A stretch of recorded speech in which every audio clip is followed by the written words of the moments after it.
بسم اللہ الرحمن الرحیم رب اشرح لی صدری ویسر لی امری واحلل عقدۃ من لسانی یفقہوا قولی صدق اللہ۔ ناظرین، میں محمد الطاف احمد اے بی نیوز چینل میں آپ سب کا استقبال کرتا ہوں۔ تو آئیے ہم آپ کو کرتے ہیں تمام خبروں سے باخبر۔ سب سے پہلے آج کی شہ سرخیاں۔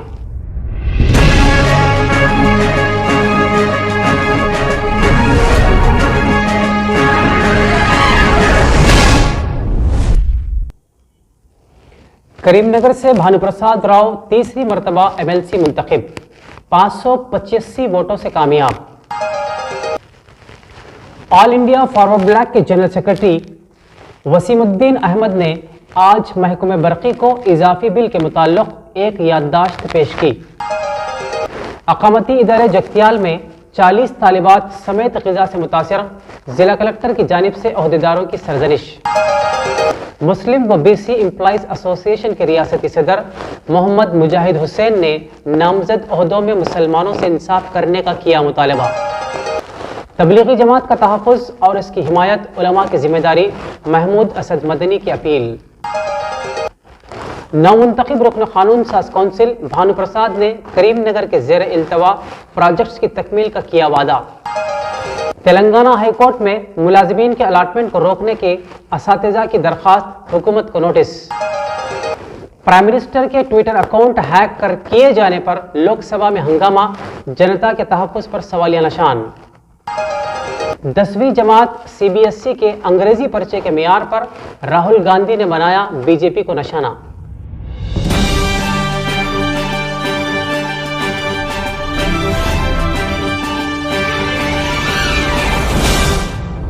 اس سے پہلے کہ ہم آپ کے سامنے تمام خبریں تفصیل سے رکھیں، ہم امید کرتے ہیں کہ آپ کو ہمارا انداز پسند آیا ہوگا، تو آپ کے لیے لازمی ہے کہ ہمارے چینل کو لائک، سبسکرائب اور شیئر ضرور کریں، اور مزید تفصیلات کے لیے بیل آئیکن کو دبانا نہ بھولیں۔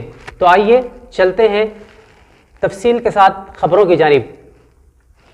ایم ایل سی مجالس مقامی انتخابات میں ضلع کریم نگر سے سابقہ ایم ایل سی بھانو پرساد راؤ نے 585 ووٹ حاصل کرتے ہوئے تیسری مرتبہ ایم ایل سی کی حیثیت سے منتخب قرار دیے گئے، جبکہ سابقہ وزیر و سابق ٹی ڈی پی ریاستی صدر ایل رمنا نے T R S M L C امیدوار کی حیثیت سے 479 ووٹ حاصل کرتے ہوئے اپنی کامیابی درج کروائی، جبکہ آزاد و باغی امیدوار سابقہ میئر کریم نگر سردار روندر سنگھ کو 232 ووٹ حاصل ہوئے اور انہیں شکست کا سامنا کرنا پڑا۔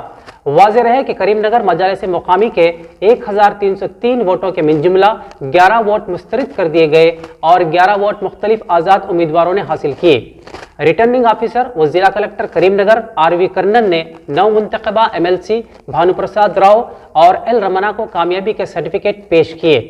اس موقع پر ریاستی وزیر B C welfare Gangula Kamalakar, mayor Karimnagar Y Sunil Rao, اراکین اسمبلی روی شنکر، ودیا ساگر راؤ، منوہر ریڈی، بالا کشن، سابقہ M L C Laxman Rao اور دیگر ٹی آر ایس قائدین نے نو منتخبہ ایم ایل سی بھانو پرساد اور ایل رمنا کو دلی مبارکباد پیش کی۔ جنرل سیکرٹری آل انڈیا فارورڈ بلاک کریم نگر وسیم الدین احمد کے بموجب آج آل انڈیا فارورڈ بلاک کی جانب سے ایک وفد نے کریم نگر کے محکمہ برقی ایس ای آفس پہنچ کر یادداشت پیش کی، جس میں انہوں نے محکمہ برقی اور وزیر برائے برقی سربراہی سے مطالبہ کیا کہ ڈپارٹمنٹ کی جانب سے development charges, S D amount اور ایڈوانس ڈپازٹ کے نام پر جو اضافی بوجھ الیکٹریسٹی بل میں شامل کیا جا رہا ہے اس کو فی الفور برخاست کیا جائے، کیونکہ گزشتہ کئی ماہ سے عوام ویسے بھی پریشان ہیں، اضافی بل کے ذریعے انہیں مزید پریشان نہ کیا جائے۔ انہوں نے اپنے وفد کے ساتھ محکمے کو انتباہ بھی دیا کہ اگر محکمہ برقی اس خصوص میں کوئی اقدام نہیں لیتا ہے تو ایسی صورت میں اپنے حقوق کو منوانے کے لیے عوام سڑکوں پر اتر جائے گی اور ہم بھوک ہڑتال کرنے سے بھی گریز نہیں کریں گے۔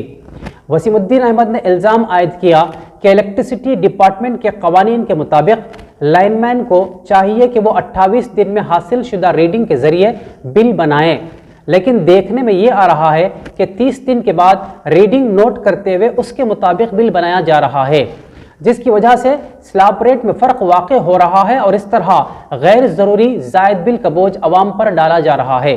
جنرل سیکرٹری آل انڈیا فارورڈ بلیک نے محکمہ برقی کی اس لوٹ کو دن دہاڑے چوری سے تعبیر کیا ہے۔ اس موقع پر وفد میں مشتاق، سلیم، ندیم، شاکر اور آل انڈیا فار بلیک کے سیکرٹری جمیل موجود تھے۔ آج ضلع جگتیال کے مستقر میں واقع اقامتی ادارے میں صبح کی اولین ساعتوں میں طلبہ کی اچانک خرابی صحت کی بنا پر جگتیال کے سرکاری دواخانے میں انہیں بغرض علاج شریک کروایا گیا، جہاں ضلع کلکٹر جگتیال جی روی نے زیر علاج طلبہ کی عیادت کی۔ اس موقع پر انہوں نے کہا کہ 40 طلبہ میں 19 طلبہ کو دواخانے میں شریک کرتے ہوئے ماباقی 21 طلبہ کو علاج کے بعد اقامتی ادارے کو روانہ کر دیا گیا۔ ضلع کلکٹر نے واضح کیا کہ تمام طلبہ کی صحت مستحکم ہے، جنہیں ڈاکٹرز کی نگرانی میں رکھا گیا۔ اس علالت کی وجہ ناقص تغذیہ بتایا جا رہا ہے۔ عہدیداروں کو تفتیش کے لیے بھیجا گیا۔ ضلع کلکٹر نے کہا کہ ذمہ داروں کے خلاف سخت کارروائی کی جائے گی۔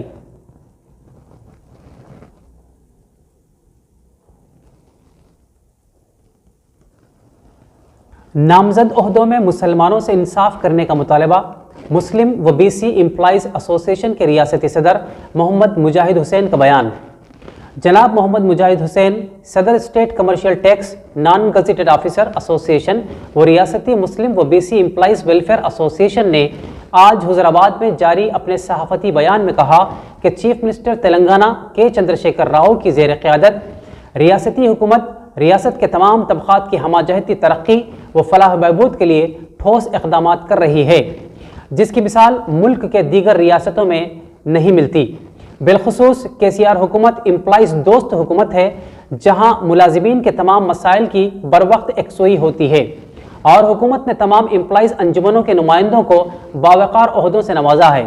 اس ضمن میں انہوں نے ریاستی حکومت کی طرف سے عنقریب پر کیے جانے والے مختلف نامزد عہدوں پر مسلمانوں کو ترجیح دے کر مقرر کرنے کا چیف منسٹر KCR سے پرزور مطالبہ کیا، اور کہا کہ علیحدہ ریاست تلنگانہ کی تشکیل سے قبل ہوئی جدوجہد تلنگانہ میں دیگر طبقات کے ساتھ ساتھ ریاستی مسلمان بھی صف اول میں کھڑے تھے۔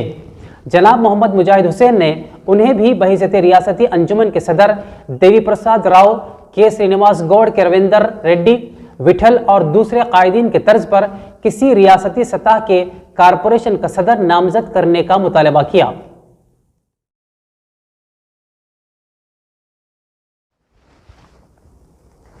تبلیغی جماعت کا تحفظ اور اس کی حمایت علماء کی ذمہ داری۔ صدر جمعیت العلماء ہند مولانا محمود مدنی کی جمعیت کے تمام ذمہ داروں اور کارکنوں سے مخلصانہ اپیل۔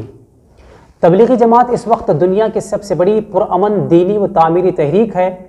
اس جماعت نے اپنی 100 سالہ تاریخ میں مسلم نوجوانوں کو مے خانوں سے نکال کر مسجدوں میں لانے، اللہ کے بندوں کو اللہ سے ملانے اور شر کے راستے سے ہٹا کر خیر کے راستے پر لگانے کا کام کیا ہے۔ دنیا انسانیت کے لیے یہ انتہائی خیرخواہ تنظیم ہے۔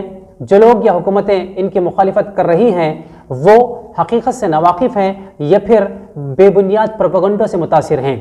اس طرح کی جماعت کا تحفظ اور اس کی حمایت پوری امت بالخصوص علماء دین پر لازم ہے۔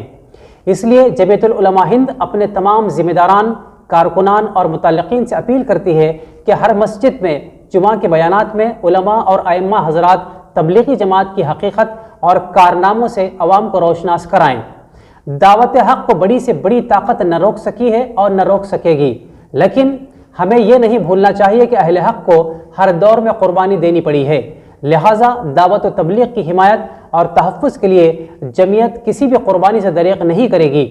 انشاءاللہ جمعیت العلماء کے تمام کارکنان تبلیغی جماعت کے کاموں کو اپنا کام سمجھیں اور اس کی تائید و حمایت کریں۔ موجودہ حالات میں اس کی سخت ضرورت ہے۔ میڈیا کے نمائندوں سے بات کرتے ہوئے تیسری مرتبہ منتخب ہونے والے رکن قانون ساز کونسل بھانو پرساد راؤ نے انہیں دوبارہ ٹکٹ دینے پر چیف منسٹر KCR سے اظہار تشکر کیا۔ انہوں نے ریاستی وزیر کے تارکا راما راؤ، وزیر اقلیتی بہبود کوپلا ایشور اور وزیر BC ویلفیئر گنگولا کملاکر، ریاستی نائب صدر نشین Telangana planning board B Vinod Kumar کے بھرپور تعاون پر شکریہ ادا کیا، اور بالخصوص تمام کارپوریٹرز، ZPTC، MPTCs اور کونسلرز کی جانب سے مکمل تعاون کے ساتھ ساتھ اپنا قیمتی ووٹ دے کر کامیاب کرنے پر اظہار تشکر کیا۔ بھانو پرساد راؤ نے کہا کہ وہ قانون ساز کونسل میں تلنگانہ کی ترقی کے اہم مسائل اور بالخصوص ضلع کریم نگر کے زیر التواء پروجیکٹ کی تکمیل کے لیے اہم رول ادا کریں گے۔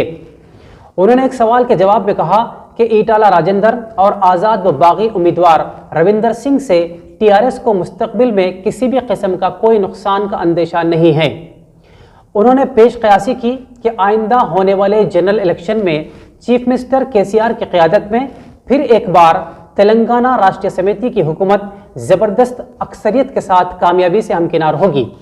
موصوف نے الزام لگایا کہ ایٹالہ راجندر کے BJP میں شمولیت کے باوجود BJP کے اصولوں سے انحراف کرتے ہوئے پارٹی کی اجازت کے بغیر ایک ایسے امیدوار کی کھلے عام تائید کی جو تاحال BJP میں شامل بھی نہیں ہوا۔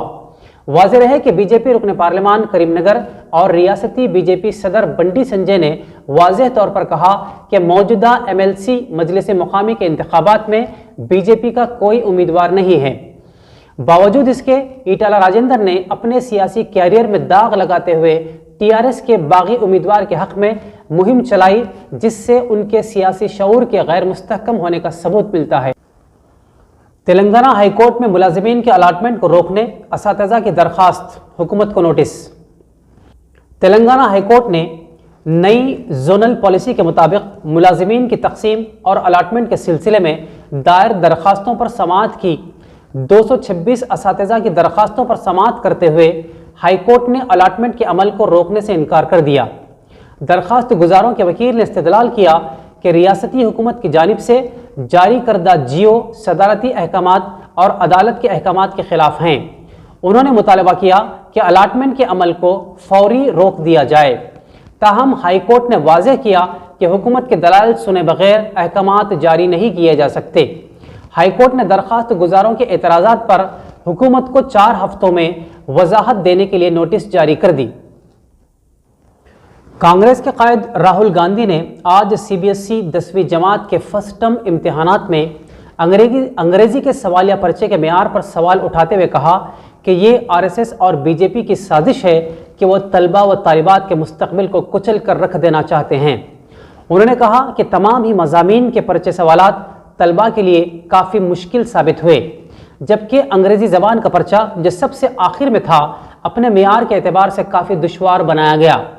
انہوں نے الزام عائد کرتے ہوئے کہا کہ یہ BJP حکومت کی سازش کا حصہ ہے کیونکہ وہ طلبہ و طالبات کے سیلف کانفیڈنس کو دھکا پہنچانا چاہتی ہے۔ دوسری طرف راہل گاندھی نے طلبہ کو اپنی لگن اور محنت پر بھروسہ کرنے کی تلقین بھی کی۔ یوں تو لوک سبھا مانسون سیشن میں کئی مدعے اٹھائے جا رہے ہیں، تاہم کانگریس قائد ادھینندن چودھری نے آج ملک کے پرائم منسٹر نریندر مودی کے ٹویٹر اکاؤنٹ کو ہیک کیے جانے پر سوال کھڑا کیا اور خدشہ ظاہر کیا کہ جب ملک کے باوقار شہری کابینی گلوبند میں ڈائمنڈ کی حیثیت رکھنے والے وزیر کا ٹویٹر اکاؤنٹ ہیک کیا جا سکتا ہے تو پھر عام شہری اس ملک میں کیسے محفوظ رہیں گے۔ انہوں نے اس واقعے کی تحقیق کا پرزور مطالبہ کیا اور واضح رہے کہ 2 روز قبل بروز اتوار پرائم منسٹر کا ٹویٹر اکاؤنٹ کچھ دیر کے لیے ہیک کر لیا گیا تھا، بعد ازاں اس کو بحال کر دیا گیا۔ وزیر موصوف نے حکومت سے مطالبہ کیا کہ وہ کرپٹو کرنسی کے متعلق بھی اپنا موقف واضح کرے۔ آخر میں ہم اس امید کے ساتھ آپ سے وداع لیتے ہیں کہ انشاءاللہ کل پھر ملاقات ہوگی۔